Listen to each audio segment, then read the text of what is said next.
한 언론사가 앞서 기각된 검찰의 우전 수석 구속영장과 관련된 의혹을 단독 보도했습니다. 오늘 노컷뉴스는 사정당국의 말을 빌려 검찰이 청구한 우전 수석 구속영장의 분량이 앞서 특검이 청구한 영장 분량의 3분의 1 수준으로 줄었다고 보도했습니다. 또 검찰이 우전 수석 영장 중 직권남용 혐의에 세월호 수사외압은 넣지 않은 반면 특검에서 크게 신경 쓰지 않았던 K스포츠클럽 감찰 시도 내용을 넣으면서 부실 영장을 자초했다고 비판했습니다.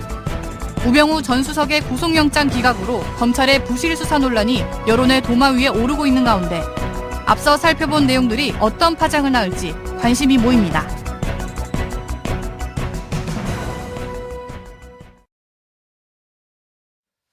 (4월 13일) 목요일 정봉주의 품격시대 두 번째 이슈 들어가겠습니다. 우병우 전 수석에 대한 두 번째 구속영장마저 기각되자 검찰의 부실 수사를 비판하는 목소리가 커지고 있는데요.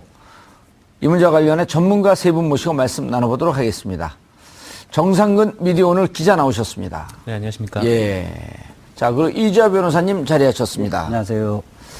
박근용 참여연대 공동사무처장 나오셨습니다. 네, 안녕하세요. 예. 자, 시청자 여러분들께서도 샵 5400으로 다양한 의견 보내주시기 바라겠습니다. 자, 우병우 영장 기각. 네. 예측하고 있었죠? 사실 뭐 예측을 했다기보다는 예. 워낙 검찰에서 막 자신감이 막 차 있어가지고 예. 뭐 특검에서 밝히지 못했던 혐의도 우리가 갖고 있다 막 그런 식으로 얘기를 해가지고 뭐 혹시나 하는 그런 기대감은 좀 있었죠. 전 국민을 상대로 사기 극벌인 거 아니에요? 뭐 결론적으로 뭐 그렇게 된 셈이죠. 예. 근데 결국은 영장이 또 기각이 됐으니까요. 예. 네. 알겠습니다. 오늘 언론 보도가 봤더니 이번에 독특하게 기각되면 보통 법원의 판사가 누구냐? 사법부도 못 믿겠다. 네. 이런 얘기가 나오는데 이번에는 유독 그런 얘기가 안 나와요. 거의 없었죠. 법조계에서도 뿐만 아니라 일반인들도 예. 우병우 사단에 의한 우병우 봐주기 수사의 결과다. 이런 여론 일색이었죠. 예. 그런 한마디로 이야기하면 누가 보더라도 검찰의 부실 수사가 예. 영장 기각의 원인이라고 판단할 수 있었던 거죠. 어제 심지어 우리 여기 출연한 한 기자는 우병우가 수사해서 우병우가 영장을 청구한 제가 거다. 이야기했던 거죠. 아, 그래? 네. 아저씨가 하셨어요? 네. 깜짝이야. 난 고지열 기자가 한 줄 알았더니. 네. 그런 멋진 말을 하고 흘러갔어요? 그런데, 오늘 그 언론사 기사를 봤더니 느낌이 우리도 이제 이 법조와 또 오랫동안 연이 있고 또 변호사시잖아요? 예. 그게 제가 받은 느낌은 어떻게 보는지 한번 보세요. 제가 받은 느낌은 검찰 발 소스가 아니라 법원 발 소스 아니냐? 이게 이렇게 해놓고 우리가 영장 기각한 것처럼 우리한테 덮어씌우려고 그런 거 아니야? 이런 느낌 확 들던데 제가 좀 잘못 느꼈나요? 그러니까 몇 가지가 나왔죠. 예. 검찰의 영장 청구서가 특검의 1차 영장 청구서에 비해서 3분의 1밖에 안 3분의 됐다. 1밖에 안 됐다. 검찰이 이것은 자기들의 치부기 때문에 검찰이 이야기할 리가 없겠죠. 예. 그냥 법원이나 법원 관계자가 흘렸을 가능성이 있는데 예. 사실은 그 범죄 사실이 영장에 청구된 범죄 사실이 8가지인데 8가지를 다 기재를 하면 20페이지가 넘어요. 예. 뼈다구만 추려갖고 넣고 통상적으로 주요 인물에 대한 영장 청구서는 100페이지가 넘거든요. 그러니까 증거인멸할 전력이 있다는 것하고 이 사건은 왜 구속을 해야 되는가를 설명하는 부분도 필요하고, 예. 그 다음에 특히 이제 도주의 우려가 있다는 부분들도 설명을 하려면 예. 또 다른 구속된 사람과의 비교도 넣고 이렇게 하려면 100페이지가 넘는데 특검이 영장 청구서는 60페이지가 넘었는데 20페이지란 말이에요. 예. 이것은 법원이 알아서 기각하든 발부하든 알아서 하십시오 하고 던져준 거예요. 예. 그렇게밖에 해석할 수 없는 거죠. 어허. 다시 이야기하면 애초에 실질적으로는 검찰이 수사검사가 반드시 영장을 발부하도록 하겠다는 그런 의지가 없다는 것을 반증하는 거죠. 박근영 처장님. 네. 검찰 얘기인데 왜 나오셨어요? 저희 참여연대가 검찰을 또 오랫동안 잡으려고 했던 곳이기도 하고요. 검찰을 잡아요? 검찰한테 잡아야죠. 잡히지 않고? 잡히면 안 되죠. 검찰을 개혁을 해야 되는 검찰 집단인데요. 개혁 운동을 계속 해왔고. 예. 그리고 사실은 뭐 저희 지난달에 4월 3일이네요. 예. 저희가 박근혜 정부 4년을 종합하는 검찰 보고서도 저희가 낸 바도 있었는데요. 그때 저희가 말했던 게 4년을 돌아보면 나라가 이렇게 망가지는데 조력한 집단이 여러 사람들이 있겠지만 그 중에 하나가 검찰이다.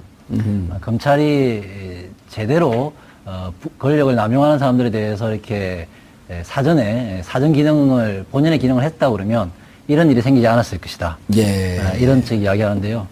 사실은 이번 우병우 지금 구속영장 기각 이런 거 보면 저는 조금 어떻게 들을지 모르겠지만 검찰 개혁을 꼭 시켜달라고 일부러 계속 그냥 소리를 지르는 것 같은 느낌이 들어요. 검찰이. 네, 스스로요. 자기들은 개혁을 좀 해줘라. 우리 도저히 우리끼리 못한다. 네, 자기들끼리는 우리는 자정할 능력이 없다라는 거를 일부러 보여주고 싶어서 그런 생각 아니면 정말 이럴 수 있을까? 예를 들면 그 진경준 검사장 작년에 우리 상반기에 있었던 넥슨으로부터 그에 주식 뇌물 받았던 사건 있지 않습니까? 그게 비난을 좀 많이 받을 때 당시 검찰총장은 이 사건은 제 식구 감사기 수사가 안 되게 하기 위해서 검찰총장으로부터도 사전에 또는 뭐 지검장으로부터도 사전에 보고받지 않는 결과만 나중에 총장한테만 보고하는 그러한 권한을 가진 특임 검사를 결국은 임명해가지고 맡겼거든요. 그러니까 수뇌부로부터 자유롭게 한번 해주겠다 이랬는데요. 이번 우병우 씨 사건은 작년 사실은 7월 달부터 불거진 사건이었죠. 근데 그때도 전혀 손대고 있지 않았던 사건이었고 특별검사가 박영수 특검이 미처 다 해결하지 못한 다음에 온 사건이고 그래서 여전히 제 식구 감사기 때문에 국민적인 의혹을 받고 있는 와중인데도 여전히 그냥 평상시 특별수사본부에서 했다는 말이죠. 그러니까 엄정하게 하겠다. 이거는 좀 국민적으로부터 한번 신뢰를 받아보는 형식으로 취하겠다고 하는 제스처조차도 취하지 않는 그런 수사였다고도 좀 평가할 수 있을 것 같아요. 알겠습니다. 정 기자님. 네. 세월호 외압 행사한 거 두 가지 아니에요? 계속 우리가 얘기했지만 영장 그 집행할 때 그 서버 압수수색하지 마라. 그러니까 본관 영장 갖고 왔는데 당신들이 그 본관에 서버가 없는데 별관에 있는데 왜 자꾸만 그걸 압수수색하려고 하냐라고 우병우 수석이 직접 전화를 했단 말이에요. 그렇게 자기는 확인하려고 했다 그랬지만 그다음에 또 113 정장 김경일 정장이죠. 김경일 정장인데 과실치사로 기소하지 마라. 업무상 과실치사 혐의로. 그런데 결국 압수수색도 했고 과실치사로 기소도 했기 때문에 이거는 직권남용이 아니다 하면서 뺐단 말이에요. 근데 박용수 검사는 뭐라 그랬냐면 그건 누명이면 100%다. 그렇죠. 근데 뺀 이유를 검찰은 뭐라고 설명해요? 지금 얘기했던 이건 미수다. 그리고 뺄 때 이미 눈치채지 않았나요? 그러면은 법원에서는? 그렇죠. 이거가 원래 이제 들어온다고 했었고 막 이거 관련해서만 몇십 명 뭐 광주지검에 있는 사람들도 수사한다고 했었고 40몇 명 조사했다는 거 아니에요? 그리고 우리가 이렇게 많이 했는데 이게 무슨 영장이 기각될 일이 있냐? 그랬죠. 게다가 또 그 광주지검장이 그 뭐 검찰에 나가서 진술을 하는데 뭐 외압으로 느꼈다라는 말을까지 했다는 보도까지 나왔었어요. 근데 그렇게 외압으로 느꼈다는 말까지 이렇게 했음에도 불구하고 결국 구속영장을 청구하는데 이거에 대해서는 뭐 압수수색에 들어갔으니까 이거는 뭐 사실상 미수다 이렇게 결론을 내린다는 것 자체가 이게 그 일반 사람들이 보기에는 과연 납득할 수 있겠느냐. 그러니까 뭐 압력을 받은 사람들은 있는데 뭐 실제로 그렇게 들어가서 제대로 압수수색을 했겠냐, 뭐 그 부분도 좀 의심스럽고. 자, 압수수색이 들어갔어요? 이재 변호사님, 검찰 출신이시죠? 아니에요. 아니에요? 검찰을 출입은 했죠. 근데 검찰 출신처럼 무섭게 보여요. 근데 자, 압수수색의 두 가지 포인트를 얘기해 주더만요. 오늘 그 검찰 출신. 물론 이제 법조계 인사들은 다 아는 거지만 일단 긴급성이다. 그다음 밀행성이다. 긴급하게 압수수색 당하는 사람은 모르게 긴급하게 나가야 된다는 거예요. 알리지 않고. 그럼요. 그런데 갔는데 막았단 말이에요. 그래갖고 돌아와서 다시 압수수색 영장을 재발받았고 그 다음에 나갔는데 그러면은 압수수색 온다는 걸 이미 알려준 거 아니에요. 그렇죠. 증거를 은닉할 수 있는 시간 준 거 아니에요?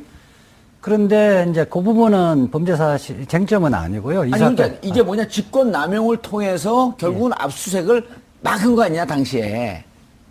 그 문제는 예. 이 사건은 이 지금 윤대진 부장검사에게 연락을 해서 예.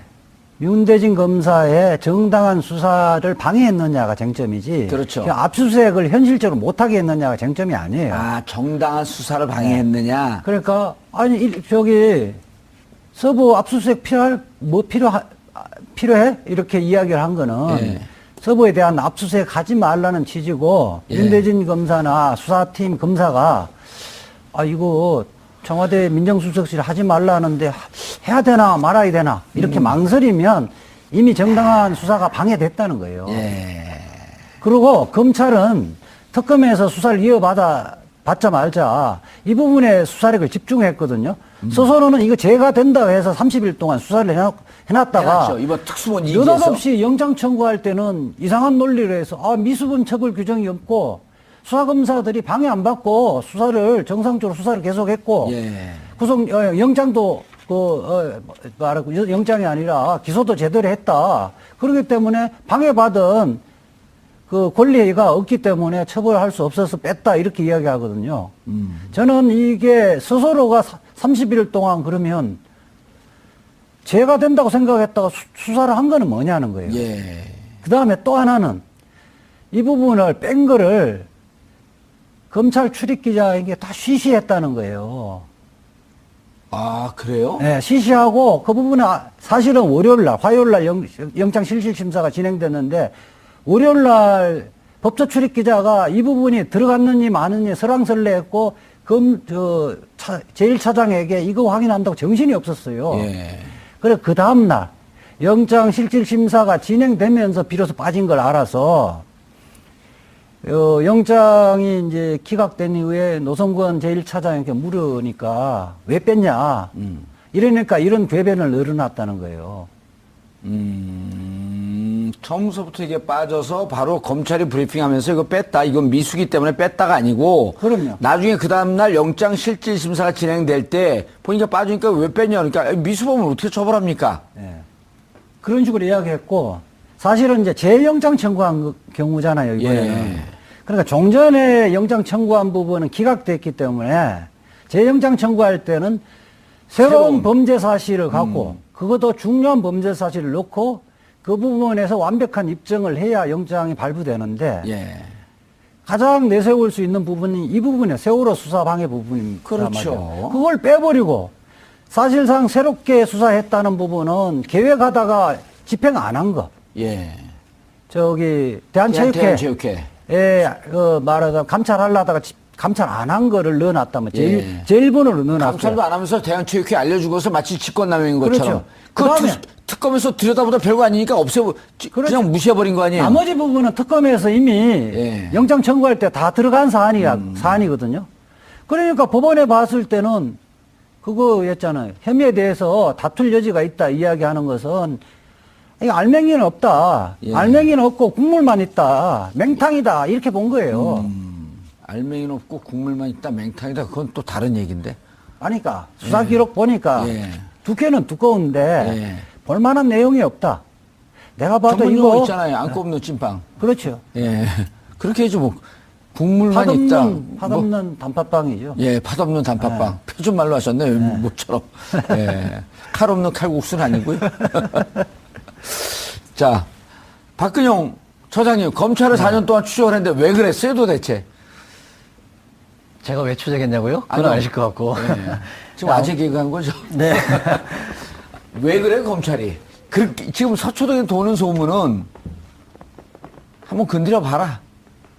나 혼자 죽을 거 아니야. 이런 뭐 소문이 돈다고 하는데 이거 추정해 볼 수 있는 거 아니에요? 단순하게? 그렇죠. 예.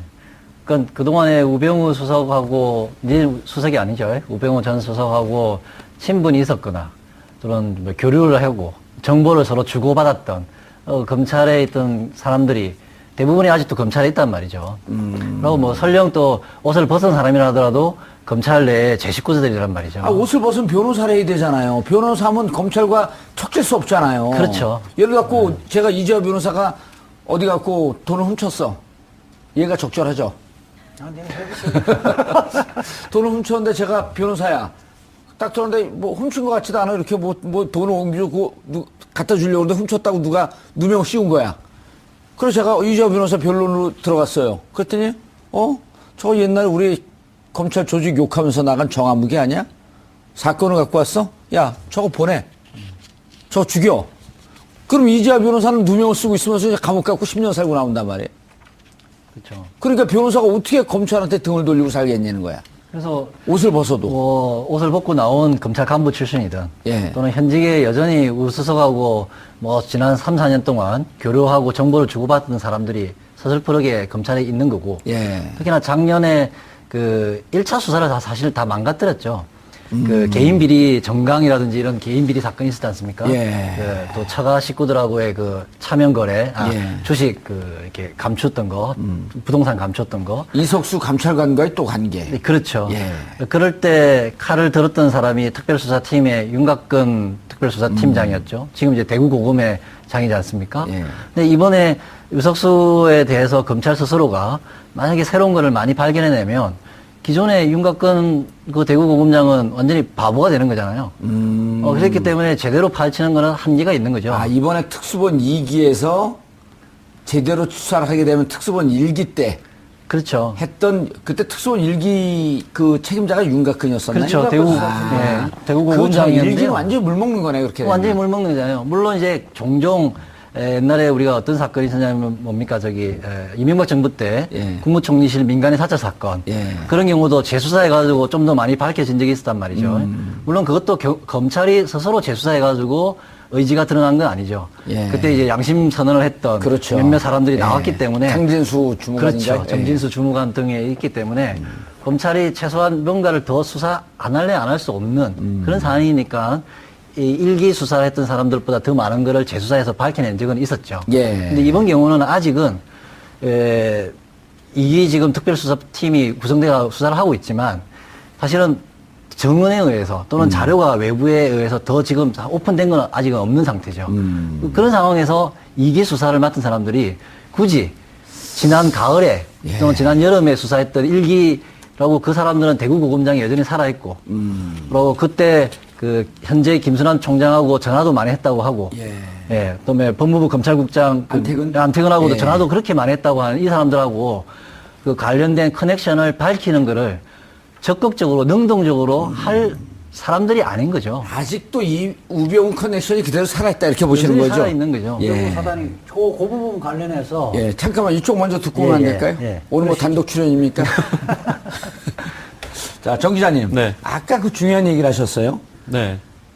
변찬우, 광주지검장, 지금 옷을 벗었죠. 네, 변찬우 그렇죠. 변호사인데, 두 가지 설이 갈려요. 안에 들어가서 얘기하고, 사실대로 얘기하려고 그러다가 마사지 돼서 나왔다라고 하는 설도 있고, 네. 보도도 있고. 나 실질적으로 외압으로 느꼈다. 처음에 그 보도가 나왔었단 말이에요. 네, 그랬었어요. 그런데 이제 확인되진 않았지만, 어느 한 기자가, 네. 변찬호 검사가 들어가면서 나와서 기자 인터뷰하려고 잡아놨다가 네. 나온 다음에 그 인터뷰 약속이 취소되고 일방적으로 취소가 됐다. 그렇다고 한다면 마사지 받고 나온 거 아니냐? 우리 가족끼리 이럴 수 있냐라고 하는 얘기를 듣고 나온 거 아니냐? 하는 이런 또 보도도 있고 이런 취재 내용도 정보 보고도 있거든요. 네.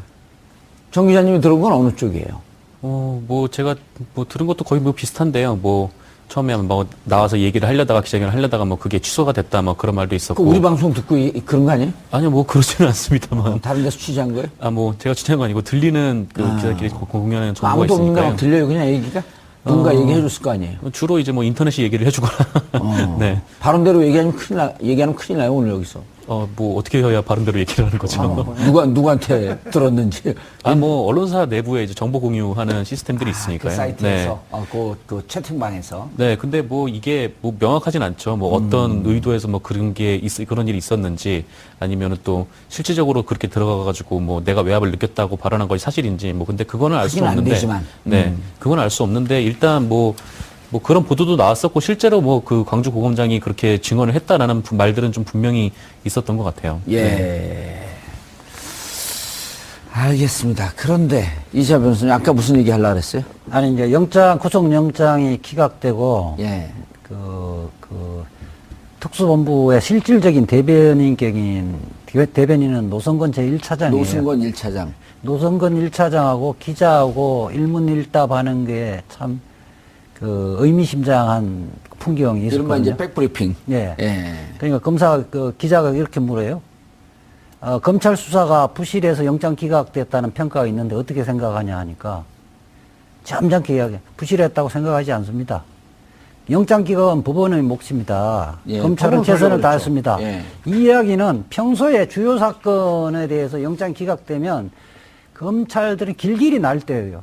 도저히 법원의 태도를 이해할 수 없다고 길길이 날때는데 마치 순한 양처럼 이렇게 납작 엎드렸어요. 예. 또 하나는 기자가 그렇게 물어요.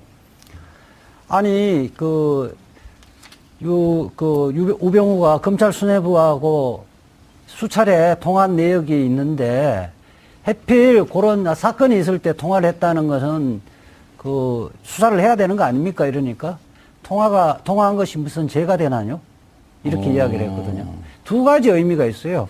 하나는 검찰이 마치 이 태도를 보면 마치 영장 기각을 예상을 하고 했던 것처럼 태연한 아주 담담한 태도를 보였다는 것이고, 두 번째로는 우병우 전 수석이 검찰총장, 검찰국장, 이영렬 서울중앙지검장하고 통화한 부분에 대해서 제가 그거 통화한 게 무슨 죄가 되냐, 아예 수사를 안 했다는 거예요. 스스로가 부실 수사를 하고 포장지만 이쁘게 해서 법원에 영장 청구를 했다는 게 드러났다는 거예요. 이렇게 얘기를 했네. 우병우 영장 기각에 대해 입장 좀 그랬더니 노승건 차장이 1차장이 질문 취지를 모르겠다. 초중고등학교를 다른 나라에서 나왔나 보죠. 그 다음에 검찰 수사 부실했다는 평가가 나오고 있는데 부실했다 생각 안 한다. 영장 기각은 법원의 몫이다. 최선을 다했다. 그리고 전화가 아주 압권이에요. 그러니까 그렇게 전화한 게 무슨 죄가 되냐. 어떤 조사인지 말하면 부실 수사라는 의혹직에 근거가 될 텐데, 예를 들었고 통화한 거에 대해서 어떻게 되냐. 2016년 8월 16일서부터 10월 25일까지 그랬더니 통화를 한 게 무슨 죄가 되나요? 그럼 그 전에 통화 내역 왜 조회를 해요? 이 핸드폰에 압수수색을 해요? 그러니까 이 원래가 특검의 박영수 특검이 검찰의 이제 수사기간 만료되어 검찰이 넘길 때 두 가지의 말하자면 두 가지를 메시지를 전달을 했거든요. 하나는 검찰이 지금 검찰총장, 그다음에 검찰국장, 서울중앙지검장하고 통한 내역을 공개를 해버렸잖아요. 그렇죠. 그때 이제 이 부분 수사해라. 그랬죠. 너희들이 수사를 해라 하는 거고, 세월호 수사방해 이 부분을 수사를 하면 100%다. 100% 구속영장 발부된다. 이 두 가지 미션을 준 거거든요. 그러니까 세월호 수사방해는 마치 수사하는 채 하면서 정작 구속영장에서 빼버리고 이 1000통화 이상의 통화를 했던 부분은 아예 수사도 안 했다는 거예요. 한 달 동안 뭘 했냐는 거예요. 결국은 저는 그렇게 생각합니다. 우병우 한간에 우병우 수석이 혼자만 죽지 않겠다는 폭탄 던지는 신용을 했다는 이야기가 있어요. 한자 다 엎드렸고 숨어버린 거예요? 그래서 그 부분에서 아이 뜨거라 해서 덜 다 피해버렸다는 거예요. 아하. 박근영 처장님. 네. 그런데 재밌는 일이 SNS상에 재밌는 얘기들이 돌아요. 우병우는 풀려나고, 아까 마지막에 박강원 의원이 얘기한 건데, 고영태는 잡혀갔다. 고영태는 이번 특검의 1등 공신 중에 한 명 아닌가요? 여러 몇몇 공익 제보를 했던 또 사실관계를 나중에 자기도 잘못한 것이 있지만 그래도 뭐 밝힐 거는 밝혀야 된다고 해서 말했던 사람 중에 한 명이죠. 그런데 그분이 토요일도 가고 일요일도 가고 부를 때마다 특검에 갔단 말이에요. 그리고 뭐 변호인 김용민 변호사가 이제 소환 날짜에 대해서 상의도 하고 있는 중에 갔다고 하죠. 그런데 이상한 대목이요. 지난주 목요일 4월 6일 7일 검찰에서 전화가 와서 금요일에 전화 왔다. 아니 목요일도 전화가 왔답니다. 그건 제 취재가 더 정확해요. 목금 전화가 와서 4월 10일 날 나와라. 날짜를 딱 찍었답니다. 그럼 보통 이게 일정이 안 맞으면 변호사 계시면 변호사 맞죠? 일정이 안 맞으니까 조정을 하자. 그리고 4월 10일 날 김용민 변호사 전화했답니다. 그럼 지금 급하니까 빨리 변호사 선임계 보내주시고 그러면 팩스로도 보내잖아요. 네. 우선 팩스로 보내고. 예, 팩스로 보내고 우편으로 보냈는데 그런 긴급성이 없었고 우편으로 보냈답니다. 근데 꼭 그날 나와야 되는데 그날 안 나갔는데 토요일, 일요일 연락이 안 됐다는 것 때문에 일요일 저녁에 체포영장을 발부받았다는 거거든요. 네. 그리고 화요일 날 밤 9시. 그래서 이 일자를 계산해 봤더니 월요일은 우병우 수석이 영장 실질심사 들어가는 날이에요. 그렇죠. 우병우 들어가는 거에 대해서 좀 관심을 흐트려고 고영태 나오라는 건 아닌가? 대부분 그렇게 의심할 수밖에 없죠. 예. 큰 사건들 같이 세간의 관심들을 흩뜨리기 위해서 예. 하는 게 전통적인 방식이죠. 그리고 화요일 날 밤 9시에 고영태 집으로 왔다는 거거든요. 그때쯤 되면 영장 실질심사가 간단하기 때문에 기각될 걸 미리 알고 또 분위기를 관심을 흐트리려고 온 거 아니냐. 이쯤 되면 이건 검찰이 처음부터 기각 기획한 거 아니에요? 뭐 검찰의 머릿속에 제가 들어가지 않으니까 예. 겉으로 드러난 거 보면 우리 말씀하신 것처럼 얘기하죠. 그래서 충분히 감옥 갔다 왔어요. 합리적인 의심을 할 수 있는 예. 그런 것 같고요. 사실은 뭐 체포영장 이게 소환 조사에 한 두세 번 정도는 날짜 조정하는 거는 그렇죠. 일상적으로 있는 예. 일이거든요. 근데 이번에 고영태 씨의 경우에 그렇게까지 세게 나오는 거는 지금 말씀하는 그런 의심들을 더 이제 심정을 더 굳히는 좀 일이었다 이렇게 봐요. 이 변호사님 고영태하고 연결시키면 조금 더 심증이 가지 않나요? 그러니까 지금 고영태 같은 경우는 일기 특수본하고 검찰까지 하면 10차례 정도의 소환에 응했고요. 예. 실질적으로 검찰 수사하는데 상당히 기여를 했죠. 그럼요. 그런데 이제 목요일 날, 금요일 날 와서 월요일 날 소환 날짜를 잡고 예. 뭐 주말에는 사실은 일상생활로 돌아가기 때문에 휴대폰을 안 받는 경우도 많거든요. 그렇죠. 그 부분에 대해서 이제 휴대폰을 안 받는다고 해서 체포영장 청구하는 것 자체도 그렇고, 체포영장은 구속영장에 비해서 좀 신속하게 바로 좀 나오는 편입니다. 예. 그러니까 소환을 확보하기 위해서 신병을 확보하는 거니까. 그런데 검찰에서 10일 날 못 받고 안 되니까 불안해서 10일 날 못 나올 가능성도 있어서 그 영장을 청구했다는 거 아니에요. 그러니까 화요일 날 못 나올 가능성이 있어서 영장을 청구했다는 게 어떤 형태든 화요일 날은 신병을 확보할 필요성이 느꼈다는 거예요. 그 화요일 날 영장 발부 여부가 결정이 나는 거 아니에요? 그래서 결국은 검찰은, 제 생각은 검찰이 우병우에 대한 영장 기각을 이미 예상을 하고 알고 그것을 있었고. 물타기하기 위해서 고영태를 활용하기 위한 거 아니냐. 그렇지 않으면 고영태에 대한 사실은 혐의, 검찰이 하고 있는 혐의는 그렇게 중대한 혐의도 아니었고 예. 이미 1, 2월 달에 알고 있던 혐의거든요. 예. 그렇기 때문에 그렇게 급하게 체포영장까지 발부받아갖고 서두를 이유가 하나도 없는 거예요. 예. 자, 앞으로 어떻게 해야 되나요, 그러면은? 뭐 검찰에서는 이 구속영장 기각에 대해서 물어보니까 최선을 다했다고 하지 않습니까? 뭐 그렇게 보면은 뭐 2번 구속영장을 다시 청구하지는 않을 것 같아요. 근데 그 구속영장 다시 청구하지는 않을 것 같은데, 근데 문제는 지금 정치권이나 아니면 대선 주자들도 지금 이건 너무 검찰이 너무 이렇게 내부에 대해서 너무 잘 못하고 있다. 안철수 후보는 김수남 사퇴하라고 했었죠. 그리고 우병우 특검 하겠다라고 하진 않았지만 네. 우병우 사태에 대해서 제일 먼저 조사하겠다. 네, 그랬기도 했고요. 예. 그다음에 오늘 박광원 대변인이 브리핑 자료를 보냈는데, 예. 차기 정부가 이룩되면 이제 가장 먼저 해야 될 거는 검찰 개혁일 거다. 그런 취지의 그런 보도자료도 냈고요. 근데 이런 상황에서 검찰이 우병우 자체 어떻게 하겠다라고 하는 얘기는 민주당에서는 없었나요? 지금 국민의 감정과 분노의 포인트는 우병우한테 가 있는데. 네, 그렇죠. 근데 민주당이 그런 얘기를 했는지는 사실 잘 기억은 나진 않는데, 아마 바로 그 우병우가 그 구속영장이 기각이 됐을 때도 아마 민주당에서 논평이 나온 걸로 그렇게는 알고 있어요. 예. 네. 야, 이건 그냥 단순히 검찰 개혁으로 뚝 튀어 넘어가면 우병우는 떠나면서 그랬잖아요. 그동안 수고하셨다. 나 이제 볼 일 없다. 예. 뛰어봐야 너희들은 벼락이다. 그러면서 우병우가 그랬잖아요.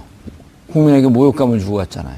그러니까 우병우의 영장 기각 문제는 단순히 우병우 개인의 문제가 영장이 아니죠. 기각된 문제는 아니고, 이것이 검찰 수뇌부하고 우병우가 국정농단을 실질적으로 했던 그 말하자면 동업자들이라는 예, 거예요. 동업자. 세력이 있는 겁니다. 예.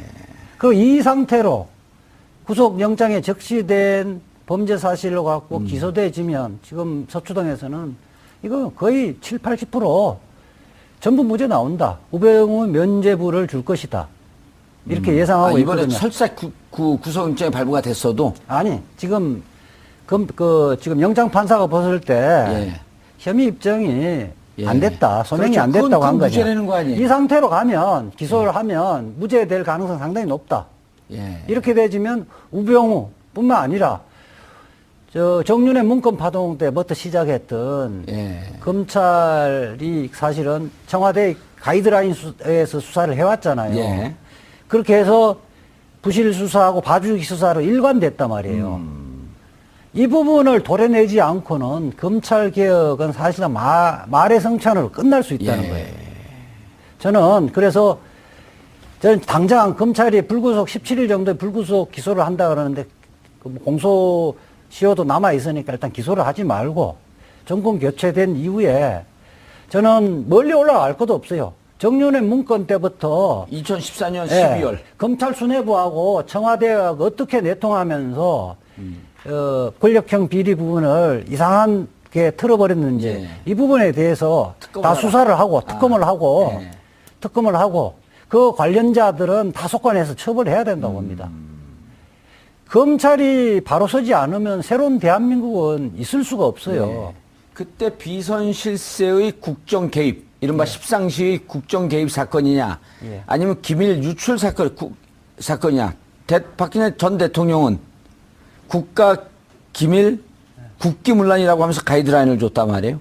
그렇죠. 그리고 그때 당시 그 수사를 담당했던 책임자는 김수남 중앙지검장, 예. 현재 검찰총장. 검찰총장이죠. 그리고 그 가이드라인을 기획을 했던 건 우병우 그때 당시 비서관이었죠. 비서관이라고 민정비서관. 추정할 수 있는 거죠. 민정비서관의 가능성이 추정할 수 있죠. 예. 가능성이 높죠. 결국은 가이드라인에 따라서 수사 결과도 가이드라인하고 동일했잖아요. 그렇죠. 예. 전 조금 이재 변호사님처럼 정권 좀 바뀌고 나서 예. 그때 기소하는 걸로 당장 기소해가지고 이게 물타기 하지 말고. 물타기 해가지고 면죄부 주는 걸로만 가지 말고 시간을 좀 더 벌고 하자 이 제안에 대해서도 생각해 볼 수 있는데 조금 비관적으로 말씀을 드린 것 같긴 한데 이거는 이 사람들이 내부자들끼리 담합이었기 때문에 예. 이 검찰에서 수사를 어떻게 정보를 빼주고 봐주고 이건 내부자들끼리의 담합 행위이기 때문에 이거를 깨려고 하는 거는 제 아무리 뛰어난 새로운 특검이 온다 하더라도 그 박영수 특검도 한계를 저는 그런 점이 있다고 생각합니다. 그들도 사실은 검찰 출신이라는 한계도 있었겠지만 예. 설령 박영수 특검팀에서 소신 있게 뭘 하려고 했다 하더라도 그 혐의자들 간의 그 내부자 담합을 깨지 못하면 박영수 특검이라 하더라도 또는 정권 바뀌고 나서 새로운 특검이 하더라도 그래서 종종 우리 왜 특검이 수사했는데 뭐 제대로 성과 없는 경우들이 간혹 역대 특검에 있었지 않습니까? 예. 갔다 가다가는 그런 모양이 또 될 수 있을 것 같아요. 예. 물론 이제 정권이 바뀌면 검찰 조직 내에서도 과거를 틀고 가자라고 하는 새로운 분위기가 형성이 좀 된다 그러면 예. 내부자 담합도 깨질 수 있고 내부 제보자라고 할까요? 이게 좀 나올 수 있을지 모르겠는데 너무 쉽사리 또 이거를 새로운 특검이 만들어져 가지고 거기에 너무 크게 우리가 기대 거는 것도 난망한 일인데요. 최소한 뭐 혐의가 좀 구속할 만한 정도 사안은 아니지만 개인 비리 중에 일부라도 기소는 좀 반드시 좀 가서 아하. 예, 신병을 뭐 추가로 하고 나중에 추가 기소를 하든 아니면 예. 공소장 변경을 하든. 예. 그래서 뭐 개인 비리 중에 뭐 몇 가지 확실한 것들에 대해서는 이번에 기소를 분명히 하자. 가는 것이 근데 이번 검찰이 하겠어요, 그거를? 그게 문제인 거죠. 물론 뭐 이재 이번에- 변호사 주장은 네. 이번에 하나라도 하면서 오히려 1심에선 1년 정도 싸게 받고 2심에서 집행유예로 나오는 불구속 기소를 하면서 이런 정도의 더 마사지를 할 위험성이 있으니 덮어두고 가자. 그리고 새로운 정권에 맡기자. 이런 주장인 거거든요. 그렇죠. 이제 네. 기소할 만한 사건과 나중에 기소할 사건을 잘 가려내는 것들이 중요한 포인트가 될 수 있다. 예. 제가 한마디만 하겠습니다. 예. 고양이에게 생선가격에 맡길 수는 없습니다. 알겠습니다. 자, 시민의 방송 TBS TV는 세월호 참사 3주기를 맞아 4월 16일까지 세월호 다큐멘터리 시리즈를 방송합니다. 평일은 낮 1시와 밤 9시 30분 두 차례, 일요일은 오후 5시서부터 방송되니 시청자 여러분의 많은 시청 부탁드리겠습니다. 자, 그리고 4월 15일 광화문 방송 예고입니다. 이번 주 토요일에는 세월호 참사 3주기를 맞아 광화문에서 특별 공개 방송을 진행하게 되었는데요. 아직 정확한 시간은 결정되지 않았지만 토요일 촛불 집회 시간과 맞물려 진행될 예정이고 현재로서는 5시 정도로 예상하고 있습니다.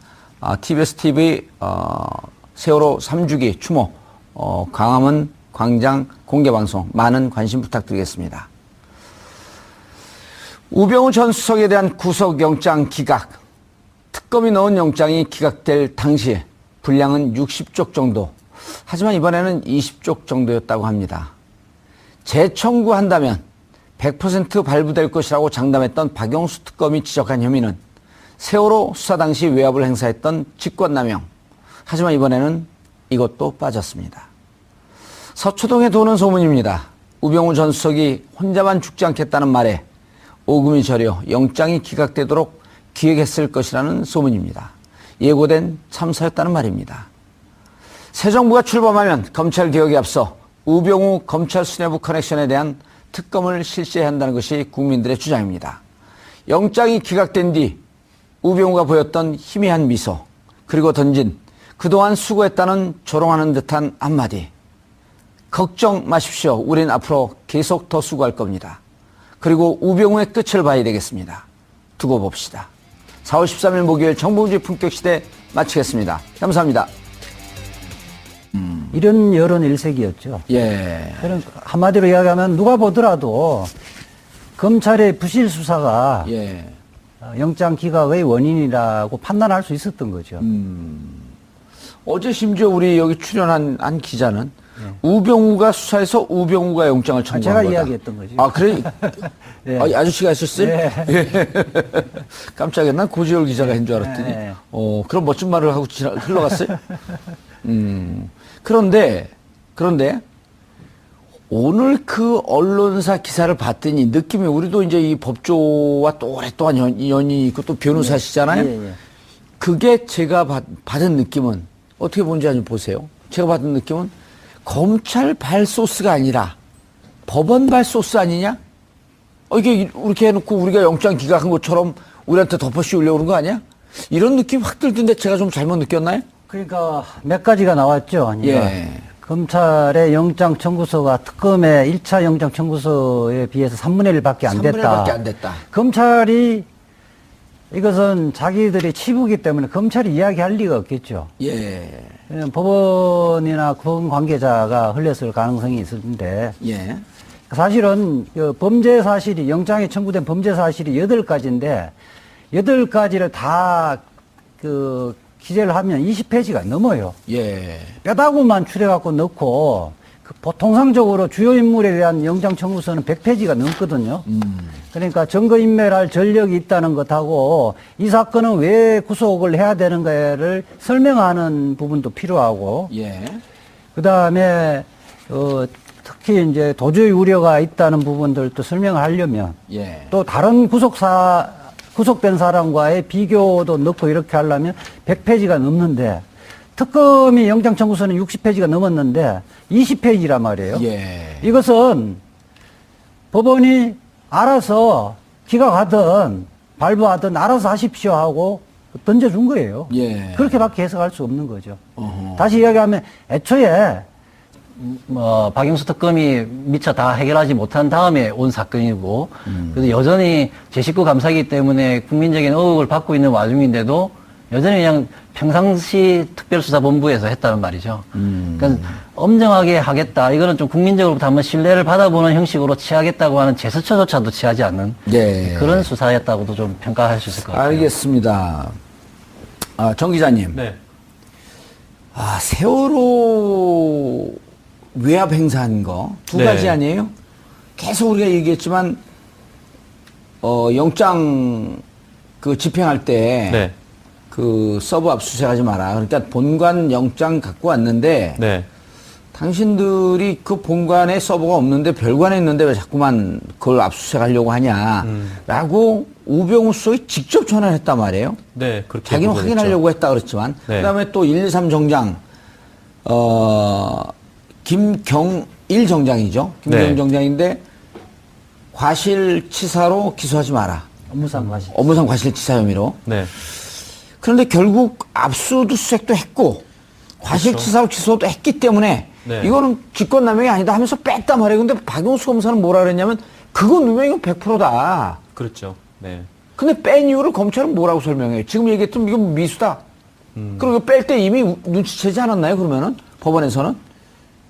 그렇죠. 이거가 원래 이제 들어온다고 했었고, 막 이거 관련해서만 몇십 명, 뭐 광주지검에 있는 사람들도 수사한다고 했었고. 40몇 명 조사했다는 거 아니에요? 네. 그리고 우리가 이렇게 많이 했는데 이게 무슨 영장이 기각될 일이 있냐? 그랬죠. 네, 게다가 또 그 광주지검장이 그 뭐 검찰에 나가서 진술을 하는데, 예. 뭐 외압으로 느꼈다라는 말을까지 했다는 보도까지 나왔었어요. 근데 그렇게 외압으로 느꼈다는 말까지 이렇게 했음에도 불구하고 결국 구속영장을 청구하는데 이거에 대해서는 뭐 압수수색에 들어갔으니까 이거는 뭐 사실상의 뭐 미수다. 아하. 이렇게 결론을 내린다는 것 자체가 이게 그 일반 사람들이 보기에는 과연 납득할 수 있겠느냐. 예. 그러니까 뭐 압력을 받은 사람들은 있는데 뭐 실제로 그렇게 들어가서 제대로 압수수색을 했겠냐. 뭐 그 부분도 좀 의심스럽고. 예. 네.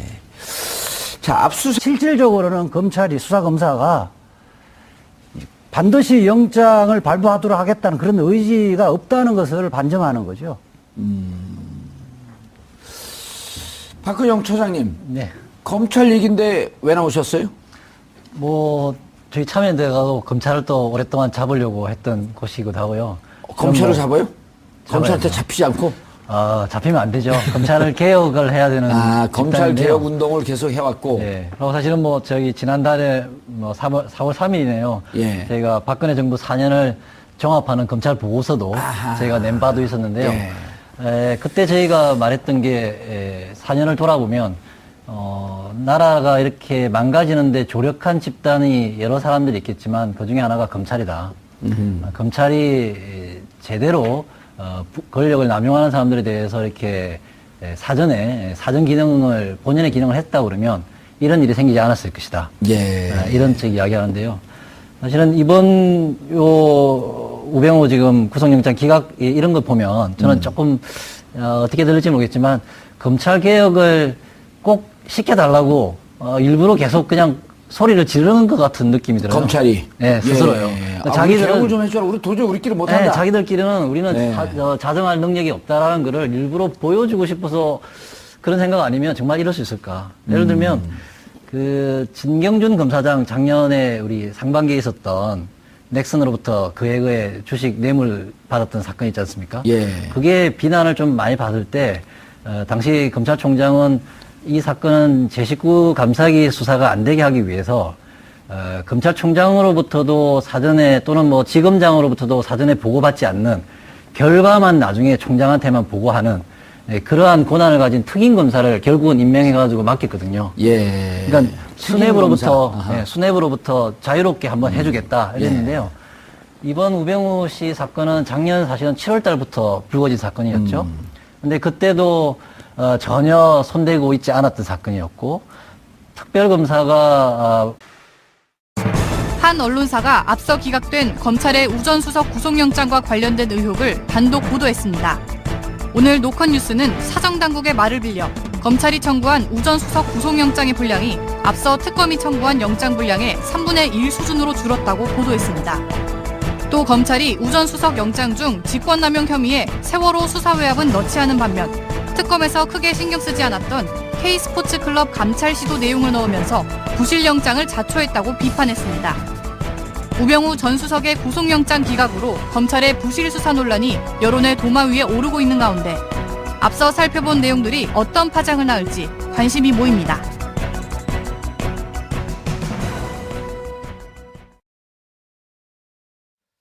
(4월 13일) 목요일 정봉주의 품격시대 두 번째 이슈 들어가겠습니다. 우병우 전 수석에 대한 두 번째 구속영장마저 기각되자 검찰의 부실 수사를 비판하는 목소리가 커지고 있는데요. 이 문제와 관련해 전문가 세 분 모시고 말씀 나눠보도록 하겠습니다. 정상근 미디어오늘 기자 나오셨습니다. 네, 안녕하십니까? 예. 자, 그리고 이주아 변호사님 자리하셨습니다. 안녕하세요. 박근용 참여연대 공동사무처장 나오셨습니다. 네, 안녕하세요. 자, 시청자 여러분들께서도 샵 5400으로 다양한 의견 보내주시기 바라겠습니다. 자, 우병우 영장 기각 네. 예측하고 있었죠? 사실 뭐 예측을 했다기보다는 예. 워낙 검찰에서 막 자신감이 막 차 있어가지고 예. 뭐 특검에서 밝히지 못했던 혐의도 우리가 갖고 있다 막 그런 식으로 얘기를 해가지고 뭐 혹시나 하는 그런 기대감은 좀 있었죠. 전 국민을 상대로 사기 극벌인 거 아니에요? 뭐 결론적으로 뭐 그렇게 된 셈이죠. 예. 근데 결국은 영장이 또 기각이 됐으니까요. 예. 네. 알겠습니다. 오늘 언론 보도가 봤더니 이번에 독특하게 기각되면 보통 법원의 판사가 누구냐? 사법부도 못 믿겠다. 예. 이런 얘기가 나오는데 이번에는 유독 그런 얘기가 안 나와요. 거의 없었죠. 그 법조계에서도 뿐만 아니라 일반인들도 예. 우병우 사단에 의한 우병우 봐주기 수사의 결과다. 여기 들어갔어요? 네. 이재 변호사님, 검찰 출신이시죠? 아니에요. 아니에요? 검찰을 출입은 했죠. 근데 검찰 출신처럼 보여, 무섭게 보여요. 근데, 자, 압수수색의 두 가지 포인트를 얘기해 주더만요. 오늘 그 검찰 출신. 예. 물론 이제 법조계 인사들은 다 아는 거지만, 일단 긴급성이다. 그 다음, 밀행성이다. 예. 긴급하게 압수수색 당하는 사람 모르게 긴급하게 나가야 된다는 거예요. 네. 알리지 않고. 그럼요. 근데 갔는데 막았단 말이에요. 그래갖고 돌아와서 다시 압수수색 영장을 재발받았고 그 다음에 나갔는데 그러면은 압수수색 온다는 걸 이미 알려준 거 아니에요. 그렇죠. 증거를 운이갈 수 있는 시간 준 거 아니에요? 그런데 이제 그 부분은 범죄사실 쟁점은 아니고요. 그러니까 이게 뭐냐 직권남용을 통해서 결국은 압수수색을 막은 거 아니냐 당시에. 그 문제는 예. 이 사건은 지금 윤대진 부장검사에게 연락을 해서 예. 윤대진 검사의 정당한 수사를 방해했느냐가 쟁점이지. 그렇죠. 그냥 압수수색을 현실적으로 못하게 했느냐가 쟁점이 아니에요. 정당한 수사를 방해했느냐. 그러니까 서부 압수수색 필요해?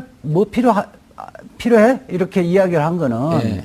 서부에 대한 압수수색 하지 말라는 취지고 예. 윤대진 검사나 수사팀 검사가 이거 청와대 민정수석실 하지 말라는데 해야 되나 말아야 되나 이렇게 망설이면 이미 정당한 수사가 방해됐다는 거예요. 예.